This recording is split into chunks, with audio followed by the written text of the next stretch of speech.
Good evening, Rhondda. I've chosen a poem by Rudyard Kipling, simply called If.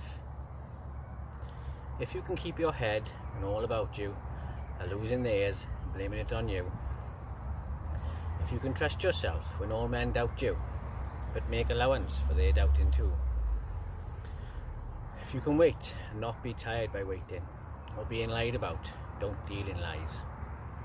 Or being hated, don't give way to hating. And yet, don't look too good, nor talk too wise.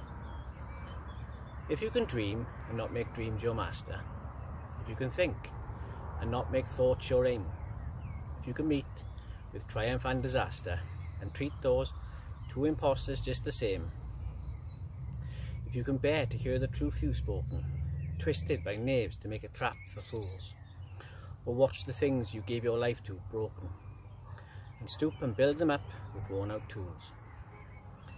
If you can make one heap of all your winnings and risk it on one turn of pitch and toss, and lose and start again at your beginnings, and never breathe a word about your loss.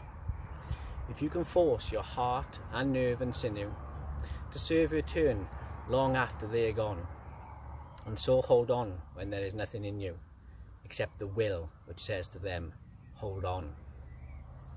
If you can talk with crowds and keep your virtue, or walk with kings nor lose the common touch, neither foes nor loving friends can hurt you. All men count with you, but none too much.